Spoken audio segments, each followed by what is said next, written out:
It has long been said that truth is a casualty of war, but so can lies, long and dearly held, also find their death in war's embrace. Take for example our noble legiones Astartes, before their fall from grace, so resplendent in their vaunted martial traditions, and so comfortable in their petty rivalries. Most of all, so blissfully secure in the lie that they were on a sacred and virtuous mission, and their father had created them as men. So tragic, so pathetic. Now has come war and shown them if they have the wit to see it, the truth. They are weapons, nothing more, not men, merely puppets made to kill, and do it very well. Made to kill, and never ask, why?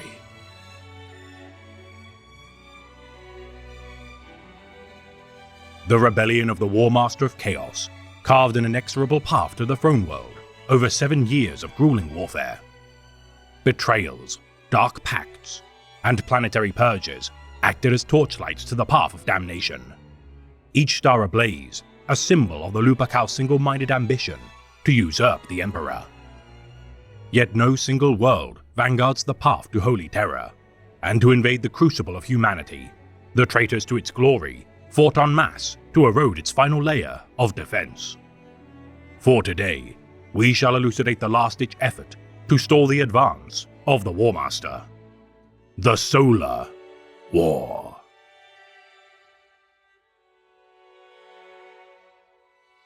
Martial vigor and ferocity are virtues, to be sure, but do not throw your force blindly into battle and say that this is vigor.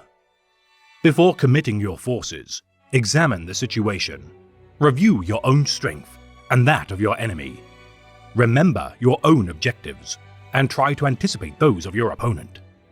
He who fights without understanding the battle he is fighting places himself at the disadvantage. As demonic entities beset the Imperial Palace from within, the War Master's armies rallied upon the site of his ascension, Ulanor. Imbued with the unbridled wrath of the Pantheon of Chaos, Horus Lupercal beheld the warriors who stood by his side, the avatar of the Blood God, Angron the Red Angel, the conniving serpent of Slanesh, Fulgrim the Phoenician, the unflinching tactical genius, Perturabo the Lord of Iron, and the fallen scholar, Magnus the Red. With time, others would transmit to their position when the time to strike presented itself. Agents of the architect of the heresy, Erebus, lay in wait to enact rituals to bolster the war effort. Mortarion the Pale King reunited with his estranged son, Typhus the Traveler, his submission to the Plague God ensuring the Death Guard Legion's swift downfall. Dissidents of the Night Lord's Legion, under the leadership of Gendor Scrivok, made all haste to the War Master's side, their pitiful fawning for Horus's influence promising ripe spoils for the plunder. Lorgar Aurelian mustered his own forces to aid the siege, yet nurtured one last betrayal in his heart, a chance to murder the Lupercal and appoint himself as the true inheritor of the mantle of War Master.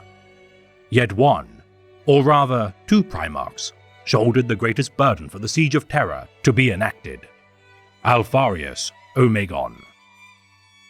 Tasked by the War Master with the crucial duty to infiltrate the solar system to destroy its defenses from within, the Hydra had meticulously appointed mortal allies to the ranks of Sol's defensive lines, preparing his fleet, led by the Gloriana battle barge, Alpha, to invade the Sol system. All hands began a year-long stasis-induced sleep as their voidcrafts drifted slowly towards Sol, powered down to only minimal operation requirements to mask their heat signatures. Activating operatives throughout the Sol system as they drew near, the sleeper cells of the Serpent conducted myriad acts of terror throughout Sol to distract Rogaldorn's defenses and add strain to the blockade of the Forge World of Mars. Millions perished upon the Throne World as a diversionary flotilla detonated in orbit, the debris which rained down crushing those on the surface as word reached the Praetorian of the crippling of the Damocles starport. Open rebellion erupted upon Neptune's moon of Triton as headhunter Chalcedonius awakened long-dormant Alpha Legionaries upon Terra's very soil beneath the Imperial Palace. Believing this to be the first instance of the War Master's arrival to the Sol system, Archimus of the Huskarls ready to sound the alarm of the traitor's final attack on Terra, yet was stopped by his Primarch. Hunting down the operatives to the Investiary Chamber of Terra, the Praetorian witnessed the detonation of explosives by the Alpha Legion, sundering all statue depictions of the Primarchs, with two exceptions, Dawn and Alfarius. Meanwhile, Alfarius' fleet promptly entered the Sol system's borders, Loyalist forces soon realizing that their bastion of Pluto was in danger of falling to traitor hands. 200 Voidcraft simultaneously struck Pluto's moons of Charon, Styx, Nyx, Kerberos, and Hydra, the sudden assault impossible to repel as the Imperial Fist scrambled to muster a response. Kelsolonius' actions triggering a psychic activation that restored his memories, the warrior realized that he was in actuality Primarch Alfarius, whilst his body double aboard the Alpha simultaneously regained his own true identity. Working beside Matthias Herzog and First Captain Ingo Pesch, the real Kelsolonius began efforts to support Alfarius' capture of Pluto's moon of Hydra, their objective to seize the astropathic monitoring station, critical in cutting off communications to the Throne World. Under the protection of First Captain Sigismund, the Black Templar, with only 30 Voidcraft under his command, held the line until his own Primarch could intervene. Pincered between the now thrice-divided Alpha Legion fleet, the Imperial Fist's blunt methods of fortification regardless held true. The wounds inflicted by fireships, Lernaean Terminator deployments, and cyber warfare doing little to diminish their resolve. Aided by the cruiser Spear of Veria under the command of Centurion Gregorius Skekir, their sacrifice to blunt Alfarius' advance allowed for Archimus and his Huskarls to assess the true intention of the Alpha Legion assault. Struck down by the Lord of Serpents, Archimus' death nonetheless brought time for the Voidcraft, the Phalanx, to enter the fray, its supporting armada slingshot via gravity wells of the Sol system to confront the Hydra. Leading his honor guard to the location of Alfarius, Rogel Dawn personally dueled the Lord of the 20th Legion, as the Lord of Serpents pleaded with the Praetorian to help him achieve ultimate victory. Unwilling to listen to the ramblings of his scheming brother, Rogel Dawn cut down Alfarius with his deadly chainsword, Storm's Teeth, incurring a minor wound from the Pale Spear as a feint to slice the serpent's hands from his wrists.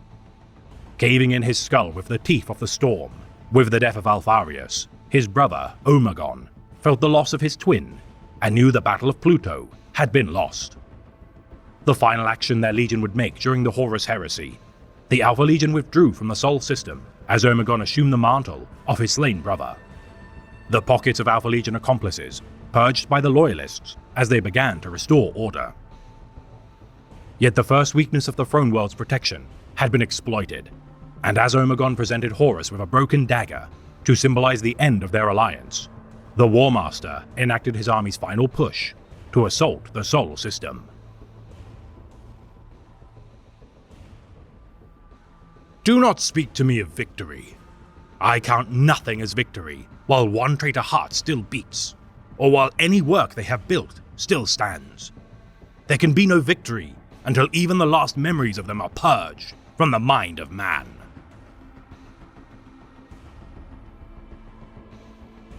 As pandemonium began to spread across the Sol system, the Master of Mankind endured untold suffering, tethered to the Golden Throne.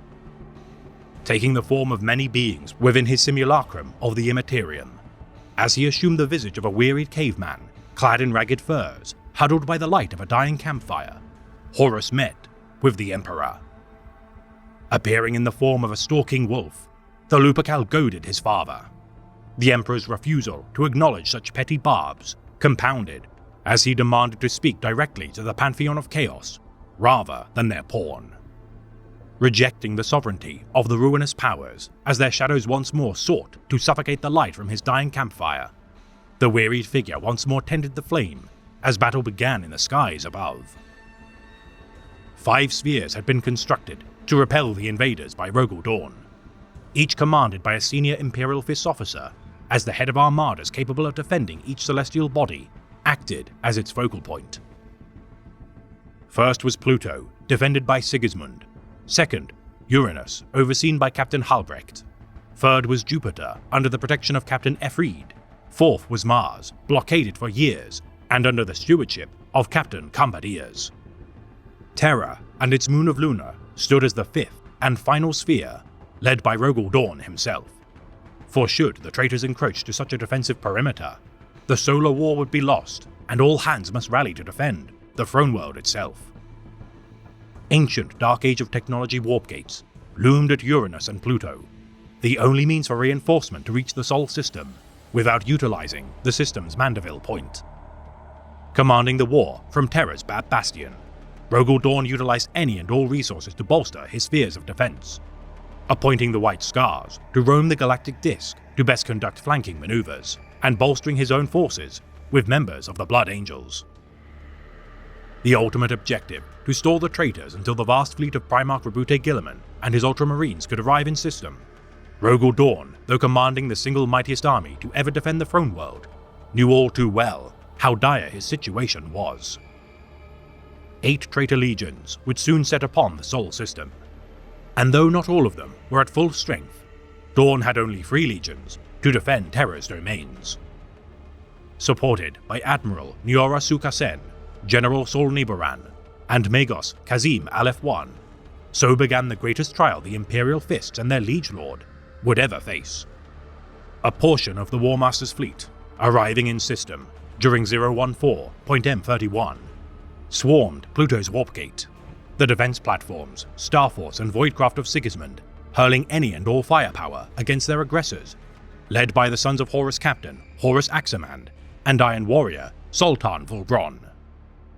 Aboard the frigate Lacrimae, Sigismund's aggressive tactics wrought a heavy toll on the traitors, the initial assault of the Chthonic Gate proving disastrous until the arrival of the Sons of Horus battle barge, Throne of the Underworld.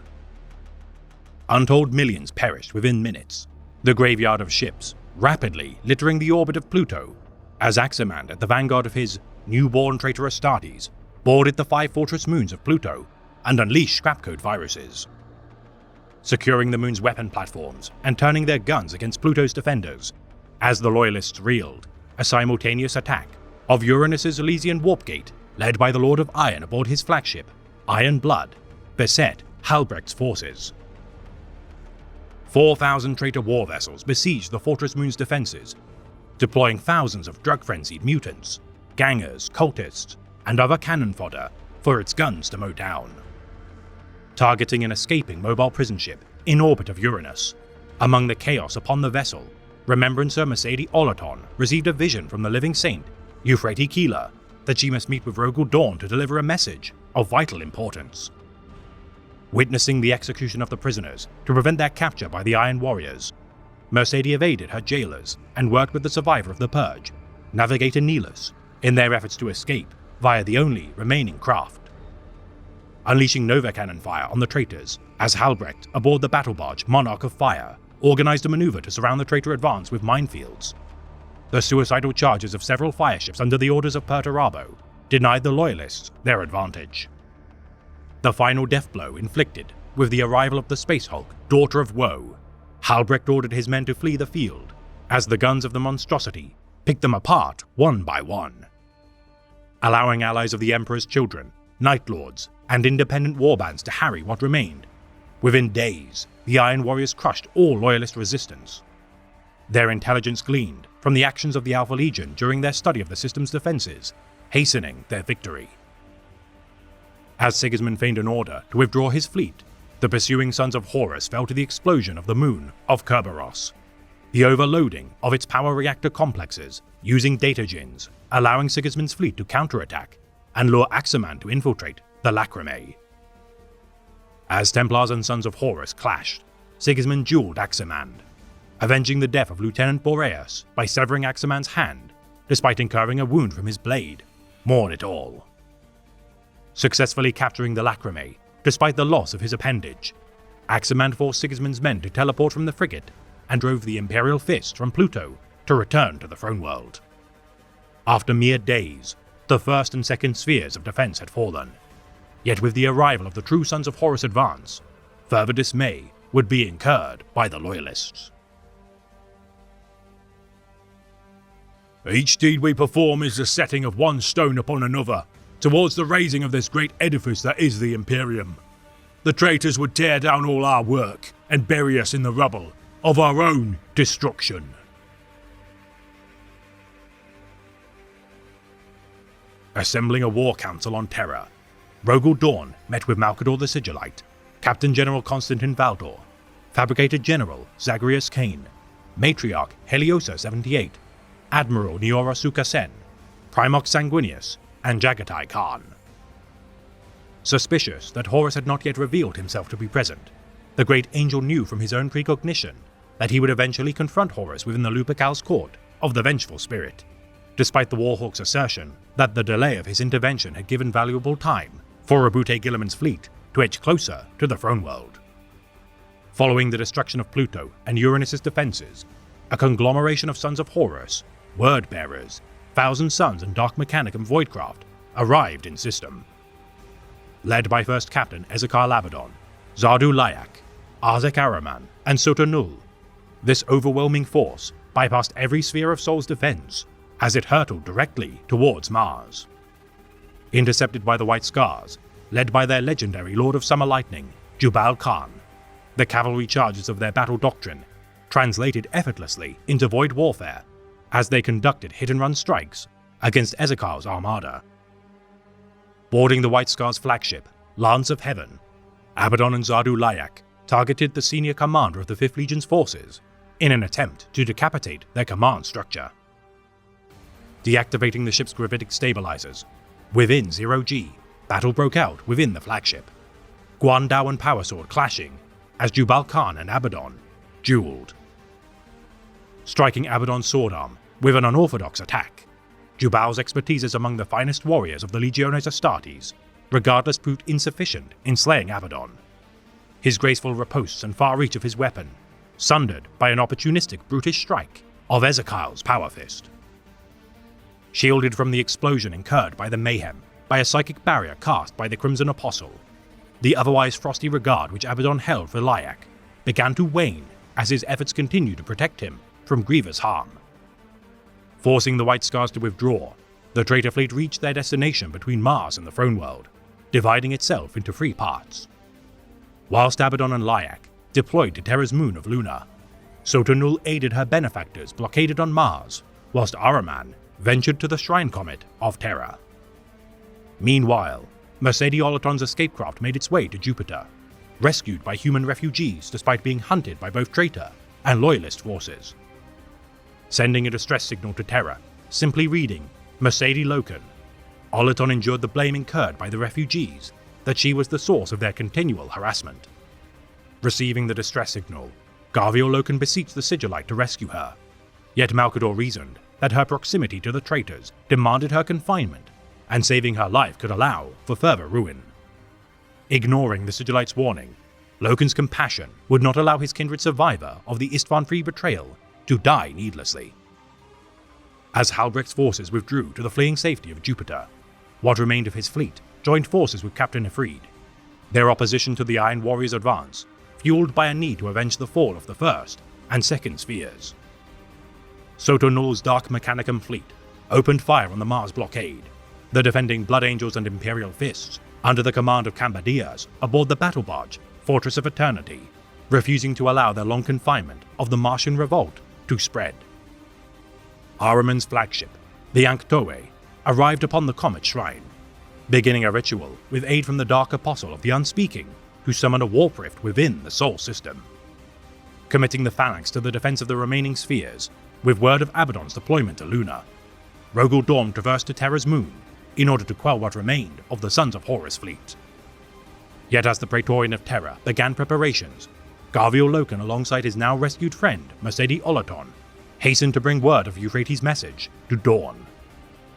Crashing his flagship, War Oath, through Luna's defensive lines, Abaddon with Layak at his side teleported to the surface moments before their ship crash-landed, rending a 20-kilometer wound through its defensive lines. Moments later, Araman's ritual succeeded, the spawning of a warp rift between Luna and Mars, sizable enough to enable the remaining traitor warfleet safe passage behind the defenses of the Third and Fourth Spheres. And there came a great host of seraphim of dark raiment and shadowed wing, bearing each in one hand the scourge and in the other the hourglass. And by the host was the judgment of the heavens delivered, and by their savage weapons were worlds made as dust.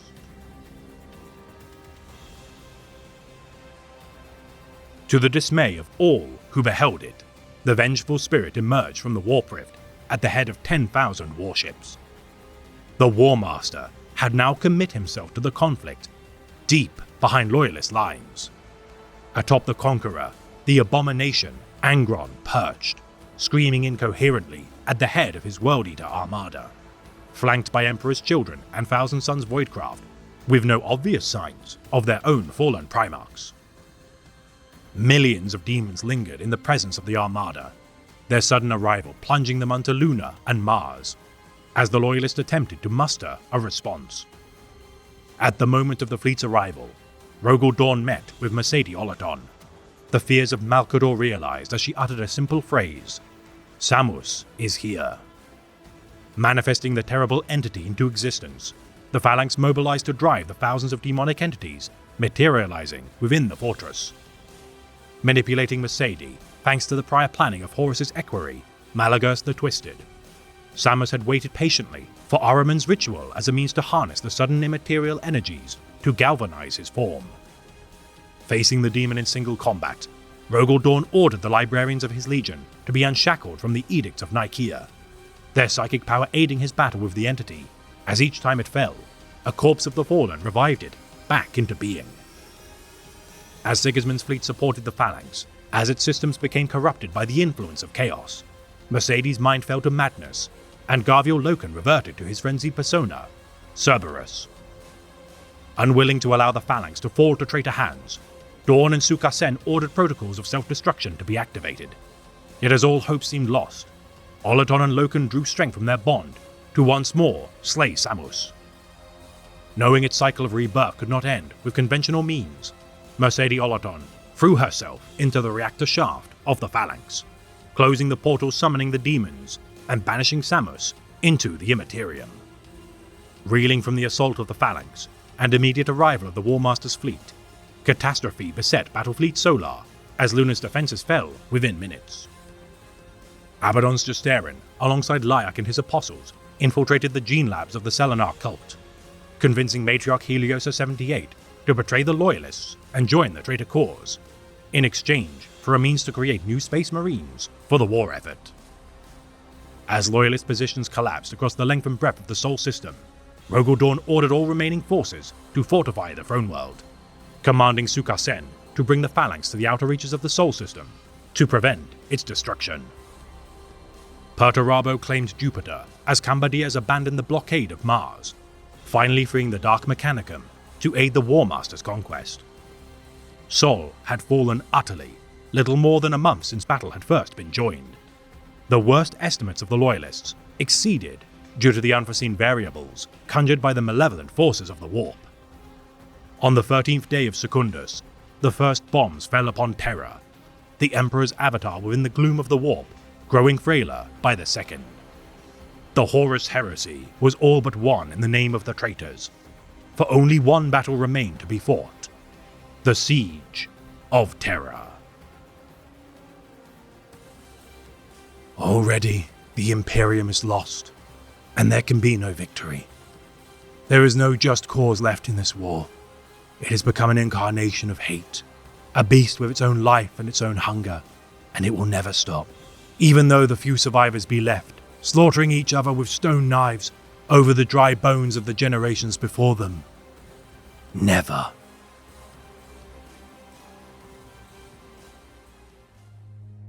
This has been a tale of the Great Imperium of Man, read by The Remembrancer.